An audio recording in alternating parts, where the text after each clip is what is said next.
मैं डॉक्टर सुरेंद्र कुमार भार्गव। प्रिय बच्चों, आज अपन इनकम टैक्स में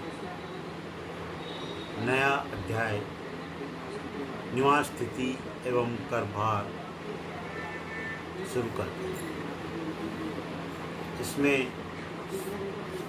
आपको ध्यान देने योग्य बात है। देखो, इसमें निवास स्थिति, निवास की स्थिति कैसी है, और दूसरा पार्ट है इसका कर भार।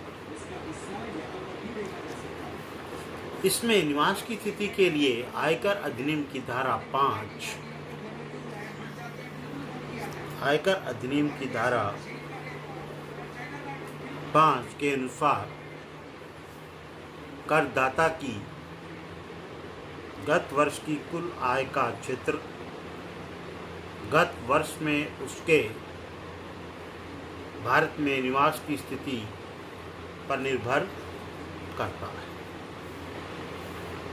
करदाताओं की निवास की स्थिति का निर्धारण प्रत्येक गत वर्ष में करदाता के निवास के स्थान के आधार पर किया जाता है, परंतु ये जरूरी नहीं है कि कोई व्यक्ति आज निवासी है वो आगामी कर निर्धारण वर्ष में भी निवासी रहेगा। कोई असाधारण निवासी है वो अगले कर निर्धारण वर्ष में निवासी भी हो सकता है। ये परिस्थितियों पर निर्भर करता है और ये बदलता भी रहता है। कोई व्यक्ति आज भारत का नागरिक होना एक अलग बात है और निवास स्थिति एक अलग है।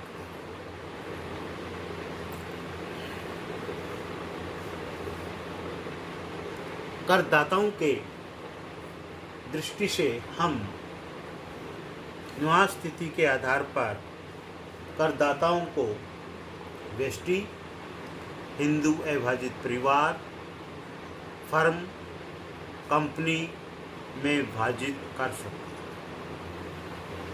सबसे पहले अपन लेते हैं व्यष्टि की निवास स्थिति का निर्धारण। Residential status of an individual. अब मैं आपको स्पष्ट कर दूं कि जो निवास स्थिति के आधार पे वो तो बताया था, उसके निर्धारण के आधार पे, निवास स्थिति के आधार पे भी हम इनको 3 श्रेणियों में विभाजित करेंगे। निवासी, रेजिडेंशियल स्टेटस के आधार पे निवासी, रेजिडेंट। नंबर 2, असाधारण निवासी, ऑर्डिनरी रेजिडेंट। नंबर 3, अनिवासी, नॉन रेजिडेंट। तो आयकर अधिनियम की धारा 6 के अनुसार अपन ने 3 भागों में बांट दिया इसको। एक व्यष्टि करदाता की निवास स्थिति की का निर्धारण करने के लिए अपने को इन शर्तों का पालन करना पड़ता है। पहली शर्त है वह करदाता गत वर्ष में कुल मिलाकर 182 दिन अथवा इससे अधिक अवधि के लिए भारत में रहा हो। नंबर 2, पहली शर्त के अंतर्गत गत वर्ष से तुरंत पूर्व के 4 वर्षों में कुल मिलाकर 365 दिन या इससे अधिक भारत में रहा हो और गत वर्ष में भी कम से कम 60 दिन या इससे अधिक भारत में रहा हो। परंतु इस संबंध में कुछ अपवाद भी है, और उसके लिए अपवाद के लिए 60 दिन के स्थान पर करदाता को भारत में रहने की अवधि 182 दिन मानी जाए। उसमें ऐसा भारतीय नागरिक जो कि गत वर्ष में भारतीय जहाज के कर्मचारी के रूप में भारत से बाहर रवाना होता है। बी कह दो, ऐसा भारतीय नागरिक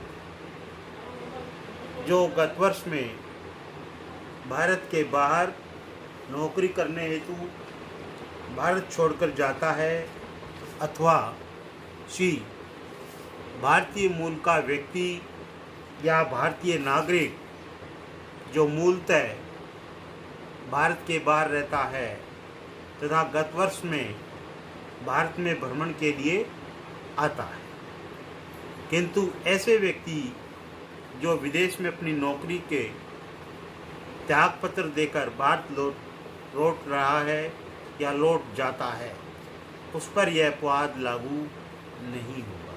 ये तो है व्यक्ति के निर्धारण के लिए पहली शर्त। दूसरी शर्त है वह गत वर्ष से तुरंत पूर्व के 10 वर्षों में कम से कम 2 वर्ष भारत में निवासी रहा हो। अर्थात उसने गत वर्ष से तुरंत पहले के 10 वर्षों में कम से कम 2 वर्ष भारत में रहा है। तीसरी, वह गत वर्ष से तुरंत पूर्व के 7 वर्षों में कुल मिलाकर 730 दिन या इससे अधिक भारत में रहा है। ये तो है शर्तें। अब मैंने 3 स्थिति बताई थी आपको, निवासी, असाधारण निवासी, अनिवासी। निवासी के लिए पहले की 2 शर्त है, उनमें से किसी एक शर्त को पूरा करना होता है, उसके बाद दूसरी और तीसरी शर्त को पूरा करना होता है, तो वह व्यक्ति भारत में निवासी माना जाएगा। दूसरा, असाधारण निवासी। यदि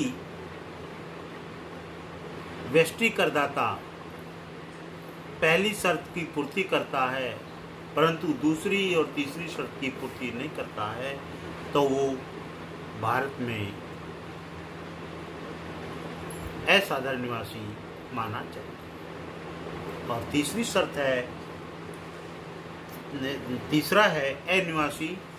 यदि कोई व्यष्टि करदाता पहली शर्त की पूर्ति नहीं करता है तो वो भारत में अनिवासी माना जाएगा, चाहे वो दूसरी और तीसरी शर्त की पूर्ति करे, पहली शर्त की पूर्ति नहीं करता है। तो स्पष्ट हो गया अपने लिए, निवासी को तीनों शर्तों की पूर्ति करना है, असाधारण निवासी को पहली शर्त पूरी करना जरूरी है, और अनिवासी पहली शर्त की पूर्ति नहीं करता है तो वो अनिवासी माना जाएगा, दूसरी और तीसरी की पूर्ति करे चाहे नहीं करे। इसमें कुछ स्पष्टीकरण है। रहने से आशय भारत में किसी भी स्थान पर निवास करने से है। दूसरा, यदि कोई व्यष्टि करदाता अपने आप को असाधारण निवासी मानता है तो यह सिद्ध करने का उत्तरदायित्व तो उसी का होता है। तीसरा, भारतीय मूल के व्यष्टि से आशय। भारतीय मूल के व्यष्टि से आशय उससे है उसका स्वयं का अथवा उसके पिता का जन्म या उसके दादा दादी में से किसी का जन्म अविभाजित भारत में हुआ हो। चौथी बात, अविभाजित भारत से आशय तात्पर्य पाकिस्तान का विभाजन नहीं हुआ है, उससे पूर्व से है। ये तो था अपना व्यष्टि करदाता। 2 नंबर पे आता है हिंदू अविभाजित परिवार, हिंदू अनडिवाइडेड फैमिली। अब इसकी निवास स्थिति का निर्धारण भी जैसे अपन ने व्यष्टि का किया है वैसे ही किया जाएगा। हिंदू अविभाजित परिवार को भी 3 श्रेणियों में बांटेंगे, निवासी, असाधारण निवासी, अनिवासी। पहले अपन शर्त देखते हैं क्या है। पहली शर्त के 2 पार्ट हैं। पहला पार्ट है हिंदू अविभाजित परिवार के कार्यों का प्रबंध व नियंत्रण पूर्ण रूप से भारत में स्थित है। या अपन दूसरे में कहो, हिंदू अविभाजित परिवार के कार्यों का प्रबंध व नियंत्रण आंशिक रूप से भारत में स्थित है। दूसरी शर्त, हिंदू अविभाजित परिवार का कर्ता गत वर्ष में गत वर्ष से तुरंत पूर्व के 10 वर्षों में कम से कम 2 वर्षों में भारत का निवासी रहा। और तीसरी शर्त है, हिंदू अविभाजित परिवार का कर्ता गत वर्ष से तुरंत पूर्व के 7 वर्षों में कुल मिलाकर 730 दिन या उससे अधिक भारत में रहा हो। ये तो होगी शर्तें। अब इसमें भी निवासी हिंदू अविभाजित परिवार वो माना जाएगा जो तीनों शर्तों की पूर्ति करता है। दूसरा, असाधारण हिंदू अविभाजित परिवार वो माना जाएगा जो सिर्फ पहली शर्त की पूर्ति करता है परंतु दूसरी और तीसरी की पूर्ति नहीं करता है। और अनिवासी जो पहली शर्त की पूर्ति नहीं करता है या दूसरी और तीसरी की वो पूर्ति करे या नहीं करे, वो अनिवासी माना जाएगा।